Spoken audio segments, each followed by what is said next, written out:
ಸ್ಯಾಮ್ಸಂಗ್ನವರು ತಮ್ಮ fan edition smart ಫೋನ್ನ launch ಮಾಡಿದ್ದಾರೆ. ಇದೇ ಸ್ಯಾಮ್ಸಂಗ್ S25 ಈ ಫೋನ್ 60,000 ರೂಪಾಯಿಂದ ಸ್ಟಾರ್ಟ್ ಆಗ್ತಾ ಇದೆ. ಸ್ಯಾಮ್ಸಂಗ್ನವರು ಇದಕ್ಕೆ credit card cash back, brand EMI ಅಂತ ಎಲ್ಲ ಆಫರ್ಸ್ ಕೊಡ್ತಾ ಇದ್ದಾರೆ. ಈ ವಿಡಿಯೋದಲ್ಲಿ ಈ ಫೋನ್ ತಗೊಳ್ಬೇಕಾ ಬೇಡವಾ ಅಂತ ಹೇಳ್ತೀನಿ. ಹಾಯ್, ನಾನು ನಿಮ್ಮ Ravikumar from tech pro Kannada.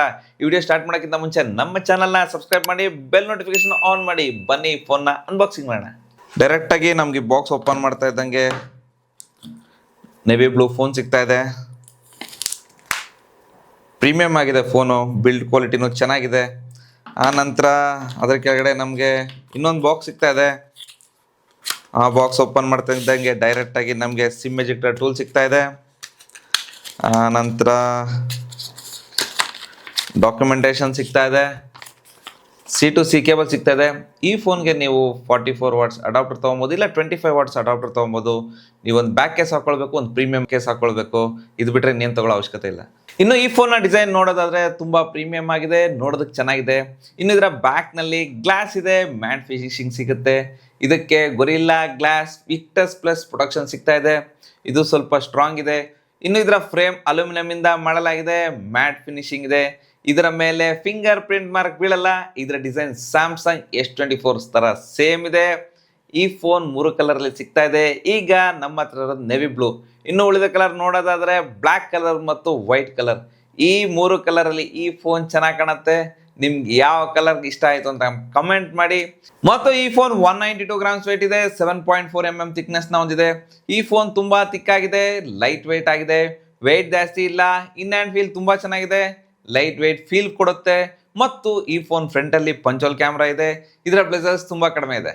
ಇನ್ನು ಈ ಫೋನ್ನ ಕೆಳಗಡೆ ಸ್ಪೀಕರ್ ಇದೆ, USB ಚಾರ್ಜಿಂಗ್ ಪೋರ್ಟ್ ಇದೆ, ಮೈಕ್ರೋಫೋನ್ ಇದೆ, ಸಿಮ್ ಕಾರ್ಡ್ ಸ್ಲಾಟ್ ಸಿಗುತ್ತೆ. ಇನ್ನು ಲೆಫ್ಟ್ ಹ್ಯಾಂಡ್ ಸೈಡ್ನಲ್ಲಿ ಏನೂ ಇಲ್ಲ. ರೈಟ್ ಹ್ಯಾಂಡ್ ಸೈಡ್ನಲ್ಲಿ ಪವರ್ ಬಟನ್ ಮತ್ತು volume up and down button ಸಿಗುತ್ತೆ.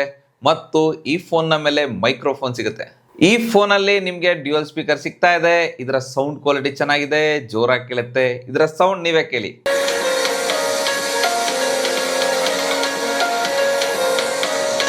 ಈ ಫೋನ್ಗೆ IP68 ರೇಟಿಂಗ್ ಸಿಗ್ತಾ ಇದೆ. ಇದ್ರ ಮೇಲೆ ಸ್ವಲ್ಪ ನೀರು ಬಿದ್ದರೂ ಏನೂ ಆಗಲ್ಲ. ಜೊತೆಗೆ ಇದನ್ನ ಅಂಡರ್ ವಾಟರ್ ಕೂಡ ಯೂಸ್ ಮಾಡ್ಬೋದು. ಈ ಫೋನ್ಗೆ ಏನಾಗಲ್ಲ. ಬೈ ಚಾನ್ಸ್ ಏನನ್ನ ಆದರೆ ಸ್ಯಾಮ್ಸಂಗ್ನವರು ಬ್ರ್ಯಾಂಡ್ ವ್ಯಾರಂಟಿ ಕೊಡಲ್ಲ. ಇನ್ನು ಇದರ ಡಿಸ್ಪ್ಲೇ ಬಗ್ಗೆ ಮಾತಾಡೋದಾದ್ರೆ ಇದರಲ್ಲಿ 6.7 inches FHD plus dynamic AMOLED 2X display ಸಿಗ್ತಾ ಇದೆ. ಇದು 120 Hz ರಿಫ್ರೆಶ್ ರೇಟ್ ಹೊಂದಿದೆ.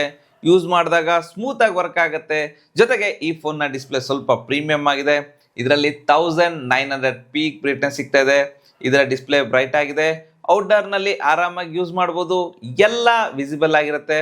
ಯೂಟ್ಯೂಬ್ನಲ್ಲಿ 4K ವಿಡಿಯೋ 60 FPS ನಲ್ಲಿ ನೋಡ್ಬೋದು. ಇದರ ಡಿಸ್ಪ್ಲೇಯಲ್ಲಿ ಕಲರ್ಸ್ ಚೆನ್ನಾಗಿ ಬರುತ್ತೆ. ಇದರಲ್ಲಿ ಆಟೋ ವಿಷನ್ ಬೂಸ್ಟರ್ ಕೂಡ ಸಿಗ್ತಾ ಇದೆ. ಕಂಟೆಂಟ್ ನೋಡೋಕ್ಕೆ ಜಾಸ್ತಿ ಏನು ಕಷ್ಟ ಆಗಲ್ಲ.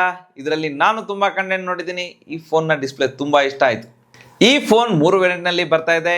8GB RAM 128GB storage, 8GB RAM 256GB storage ಮತ್ತು 8GB RAM 512GB ಸ್ಟೋರೇಜ್. ನಿಮ್ಗೆ ಯಾವ ವೇರಿಯಂಟ್ ಬೇಕೋ ಆ ವೇರಿಯಂಟ್ನ ತಗೊಳ್ಳಿ. ಈ ಫೋನ್ 60,000 ರೂಪಾಯಿಂದ ಸ್ಟಾರ್ಟ್ ಆಗ್ತಾ ಇದೆ. ಇನ್ನು ಇದರ ಕ್ಯಾಮ್ರಾ ಕಡೆ ಬಂದರೆ ಇದರಲ್ಲಿ 50 MP OS ಮೇನ್ ಕ್ಯಾಮ್ರಾ ಇದೆ, 12 MP ಅಲ್ಟ್ರಾ ವೈಡ್ ಕ್ಯಾಮ್ರಾ ಇದೆ ಮತ್ತು 8 MP ಟೆಲಿಫೋಟೋ ಕ್ಯಾಮ್ರಾ ಇದೆ. ಈ ಫೋನ್ ತೆಗೆಯುವ ಫೋಟೋಸ್ ತುಂಬ ಚೆನ್ನಾಗಿದೆ. ಕಲರ್ಸ್ ಆ್ಯಂಡ್ ಸ್ಕಿನ್ ಟೋನ್ ಚೆನ್ನಾಗಿದೆ, ಲೈಟ್ ಕಂಟ್ರೋಲ್ ಚೆನ್ನಾಗಿದೆ. ಫೋಟೋಸಲ್ಲಿ 30x ಝೂಮ್ ಮಾಡ್ಬೋದು. ಝೂಮ್ ಫೋಟೋಸ್ ಕ್ವಾಲಿಟಿ ಚೆನ್ನಾಗಿದೆ. ಅಲ್ಟ್ರಾ ವೈಡ್ ಫೋಟೋಸ್ ವೈಡ್ ಆಗಿ ಬರುತ್ತೆ. ಇದರ ಕ್ವಾಲಿಟಿನೂ ಚೆನ್ನಾಗಿದೆ ಮತ್ತು ಪೋರ್ಟ್ರೇಟ್ ಫೋಟೋಸ್ ಚೆನ್ನಾಗಿ ಕಾಣುತ್ತೆ. ಎಡ್ಜ್ ಡಿಟೆಕ್ಷನ್ ಚೆನ್ನಾಗಿದೆ, ಶಾರ್ಪರ್ ಆಗಿದೆ, ಸ್ಕಿನ್ ಟೋನ್ ಚೆನ್ನಾಗಿದೆ, ನ್ಯಾಚುರಲ್ ಕಲರ್ಸ್ ಬರುತ್ತೆ. ಈ ಫೋನಲ್ಲಿ 8K ವಿಡಿಯೋಸ್ 30 FPS ನಲ್ಲಿ ತೆಗಿಬೋದು. ವಿಡಿಯೋಸ್ ಕ್ವಾಲಿಟಿ ತುಂಬ ಚೆನ್ನಾಗಿದೆ, ಸ್ಟೇಬಲ್ ವಿಡಿಯೋಸ್ ಬರುತ್ತೆ. ಜೊತೆಗೆ ವಿಡಿಯೋಸ್ ಡೀಟೇಲಿಂಗ್ ಆಗಿ ಬರುತ್ತೆ ಮತ್ತು 12 MP ಸೆಲ್ಫಿ ಕ್ಯಾಮ್ರಾ ಕೂಡ ಸಿಗ್ತಾ ಇದೆ. ಸೆಲ್ಫಿ ಫೋಟೋಸಲ್ಲಿ ಚೆನ್ನಾಗಿ ಬರುತ್ತೆ, ಶಾರ್ಪ್ ಆಗಿ ಡೀಟೇಲಿಂಗ್ ಆಗಿ ಬರುತ್ತೆ. ಸ್ಕಿನ್ ಟೋನ್ ಬ್ಯಾಲೆನ್ಸ್ಡ್ ಆಗಿದೆ, ಎಡ್ಜ್ ಡಿಟೆಕ್ಷನ್ ಚೆನ್ನಾಗಿದೆ. ಇದರಲ್ಲಿ 4K ವಿಡಿಯೋಸ್ 30 FPS ನಲ್ಲಿ ತೆಗಿಬೋದು. ಇದರ ಕ್ವಾಲಿಟಿನೂ ಚೆನ್ನಾಗಿದೆ. ಇದರಲ್ಲಿ ಸ್ಟೇಬಲ್ ವಿಡಿಯೋಸ್ ಬರುತ್ತೆ. ಈ ಪ್ರೈಸ್ ರೇಂಜ್ಗೆ ಇದರ ಕ್ಯಾಮ್ರಾ ಕ್ವಾಲಿಟಿ ಚೆನ್ನಾಗಿದೆ. ಇದನ್ನ ಬೆಸ್ಟ್ ಕ್ಯಾಮ್ರಾ ಫೋನ್ ಅಂತಾನೆ ಹೇಳ್ಬೋದು. ಈಗ ಇದರ ಪರ್ಫಾರ್ಮೆನ್ಸ್ ಬಗ್ಗೆ ಮಾತಾಡಿದ್ರೆ ಈ ಫೋನಲ್ಲಿ Exynos 2400 ಪ್ರೊಸೆಸರ್ ಸಿಗ್ತಾ ಇದೆ. ಈ ಪ್ರೊಸೆಸರ್ ಪವರ್ಫುಲ್ ಆಗಿದೆ. ಇದರಲ್ಲಿ LPDDR5X ರ್ಯಾಮ್ ಮತ್ತು UFS 4.0 ಸ್ಟೋರೇಜ್ ಕೂಡ ಸಿಗ್ತಾ ಇದೆ. ರ್ಯಾಮ್ ಟೈಪ್, ಸ್ಟೋರೇಜ್ ಟೈಪ್ ಎರಡೂ ಚೆನ್ನಾಗಿದೆ. ಈ ಫೋನಲ್ಲಿ 20 lakh ಪ್ಲಸ್ ಆಂಥಿತು ಸ್ಕೋರ್ ಇದೆ.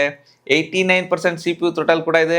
BGMನಲ್ಲಿ ಸ್ಮೂತ್ ಆಪ್ಷನಲ್ಲಿ ಎಕ್ಸ್ಟ್ರೀಮ್ ಗ್ರಾಫಿಕ್ನ ಇಡ್ಬೋದು. ಅಂದರೆ 60 FPS ಗೇಮಿಂಗ್ ಸಪೋರ್ಟ್ ಕೂಡ ಸಿಗ್ತಾ ಇದೆ. ಈ ಫೋನಲ್ಲಿ ಸ್ವಲ್ಪ ಗೇಮ್ಸ್ ಆಡಿದೆ. ನನ್ನ ಗೇಮಿಂಗ್ ಎಕ್ಸ್ಪೀರಿಯನ್ಸ್ ಚೆನ್ನಾಗಿತ್ತು.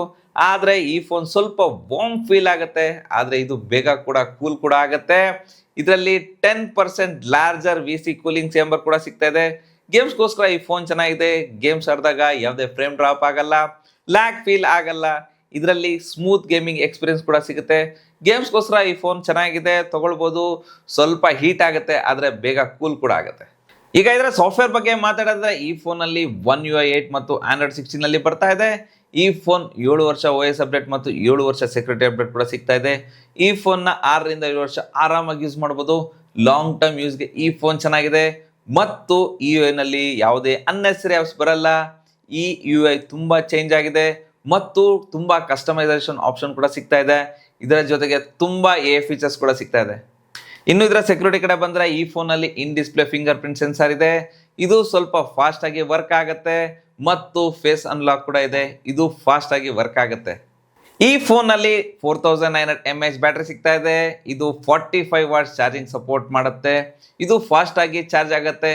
0 to 100% 1 ಅವರಲ್ಲಿ ಚಾರ್ಜ್ ಆಗುತ್ತೆ ಮತ್ತು 1 ಡೇ ಫುಲ್ ಬ್ಯಾಟರಿ ಬ್ಯಾಕಪ್ ಆರಾಮಾಗಿ ಬರುತ್ತೆ.